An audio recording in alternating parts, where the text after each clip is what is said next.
ಜೆನ್ಜಿಗೆ attitude, reality, emotion mix ಆಗಿರುವ quotes ಹೆಚ್ಚು connect ಆಗ್ತವೆ. ಇಲ್ಲಿ ಕೊಟ್ಟಿರೋ quotes short, stylish and share ವರ್ತಿಯಾಗಿವೆ. ನಿನ್ನ ವ್ಯಾಲ್ಯೂ ಗೊತ್ತಿಲ್ಲ ಜಾಗದಲ್ಲಿ ಎಕ್ಸ್ಪ್ಲೈನ್ ಮಾಡೋದಕ್ಕಿಂತ ಎಕ್ಸಿಟ್ ಆಗೋದೇ ಕ್ಲಾಸಿ. ಕೆಲವರು ನಮ್ಮ ವರ್ತ್ ಅರ್ಥ ಮಾಡ್ಕೊಳ್ಳಲ್ಲ, ಅಲ್ಲಿ ಜಾಸ್ತಿ ಎಕ್ಸ್ಪ್ಲೈನ್ ಮಾಡೋದಕ್ಕಿಂತ ದೂರ ಹೋಗೋದು ಉತ್ತಮ. ಫೇಕ್ ಸ್ಮೈಲ್ಗಿಂತ ಸೈಲೆಂಟ್ ಆಟಿಟ್ಯೂಡ್ ಡೇಂಜರಸ್.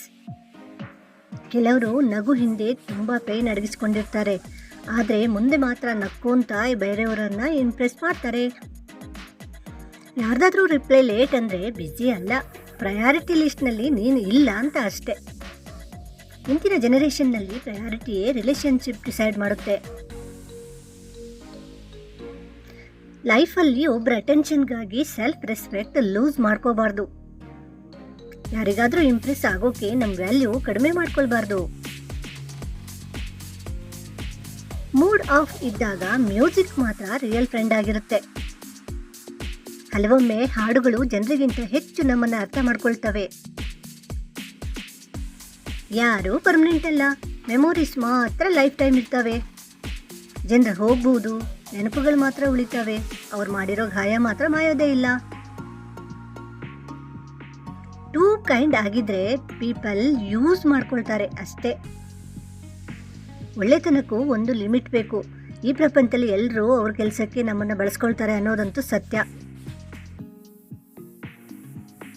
ನಿನ್ನ ಪೀಸ್ ಪ್ರೊಟೆಕ್ಟ್ ಮಾಡೋದು ಕೂಡ ಸೆಲ್ಫ್ ಲವ್. ಮನಶಾಂತಿ ಕಾಪಾಡಿಕೊಳ್ಳೋದು ದೊಡ್ಡ ಅಚೀವ್ಮೆಂಟು. ನಮ್ಮ ಶಾಂತಿಯನ್ನು ನಾವು ಕಾಪಾಡಿಕೊಳ್ಳೋದೇ ಮುಖ್ಯವಾದಂತಹ ಧ್ಯೇಯ ಆಗಿರಬೇಕು. ಓವರ್ ಥಿಂಕಿಂಗ್ ಮಾಡಿದರೆ ರಿಯಾಲಿಟಿ ಕೂಡ ಸ್ಕ್ಯಾರಿ ಅನಿಸುತ್ತೆ. ಅತಿಯಾದ ಆಲೋಚನೆ ಒಳ್ಳೆಯದಲ್ಲ. ಹೆಚ್ಚು ಯೋಚನೆ ನಮ್ಮ ಹ್ಯಾಪಿನೆಸ್ಸನ್ನು ಕಡಿಮೆ ಮಾಡುತ್ತೆ. ಜನರು ಚೇಂಜ್ ಆಗೋದಿಲ್ಲ, ಅವರ ಒರಿಜಿನಲ್ ಫೇಸ್ ರಿವೀಲ್ ಆಗುತ್ತೆ ಅಷ್ಟೇ. ಯಾವಾಗಲೂ ನಾವು ಸಮಯ ಕಳೀತಾ ನಿಜ ಸ್ವಭಾವವನ್ನು ಅರ್ಥಕೊಳ್ಬೇಕು, ಅವರ ಮುಖವಾಡಗಳನ್ನು ಕಲ್ತ್ಕೋಬೇಕು. ಸೀನ್ ಮಾಡಿ ಇಗ್ನೋರ್ ಮಾಡುವವರಿಗಿಂತ ಆನೆಸ್ಟ್ ಬಾಯ್ ಹೇಳುವವರು ಬೆಟ್ರು. ಕ್ಲಾರಿಟಿ ಯಾವಾಗಲೂ ಕನ್ಫ್ಯೂಷನ್ಗಿಂತ ಉತ್ತಮ ಕಣ್ರಿ. Low key life, high level peace. ಕಡಿಮೆ ಶೋ ಆಫ್ ಇದ್ದರೆ ಜೀವನ ಹೆಚ್ಚು ಕಾಮಾಗಿರುತ್ತೆ, ಶಾಂತಿ ನೆಮ್ಮದಿ ಇರುತ್ತೆ. ಇನ್ ಸ್ಟೋರಿ ಯಾರಿಗೂ ಫುಲ್ಲಿ ಗೊತ್ತಿರಲ್ಲ, ಸೊ ಜಡ್ಜ್ ಮಾಡೋ ಹಕ್ಕು ಕೂಡ ಇರಲ್ಲ ಅವರಿಗೆ. ಪ್ರತಿಯೊಬ್ಬರ ಜೀವನದ ಹಿಂದೆ ಅನ್ಸೀನ್ ಸ್ಟ್ರಗಲ್ಸ್ ಇರುತ್ತವೆ, ಅದನ್ನು ನಾವೇ ರಿವೀಲ್ ಮಾಡಬಾರ್ದು. ಅಟ್ಯಾಚ್ಮೆಂಟ್ ಕಡಿಮೆ ಇದ್ದರೆ ಹಾರ್ಟ್ ಬ್ರೇಕ್ ಕೂಡ ಕಡಿಮೆ. ಅಟ್ಯಾಚ್ಮೆಂಟ್ ಕಡಿಮೆ ಮಾಡಿ ಹಾರ್ಟ್ ಬ್ರೇಕನ್ನು ಕಡಿಮೆ ಮಾಡ್ಕೊಳ್ಳಿ. ಹೆಚ್ಚು ಎಕ್ಸ್ಪೆಕ್ಟೇಷನ್ ಇಟ್ಟರೆ ನೋವು ಸದಾ ಕಾಲ ಹೆಚ್ಚಾಗಿರುತ್ತೆ. ಟ್ರೆಂಡ್ ಫಾಲೋ ಮಾಡೋದು ಈಸಿ, ಯುನೀಕ್ ಆಗಿರೋದೇ ರಿಯಲ್ ಫ್ಲೆಕ್ಸ್. ಒರಿಜಿನಾಲಿಟಿ ಯಾವತ್ತೂ ಸ್ಪೆಷಲ್ ಆಗಿರುತ್ತೆ.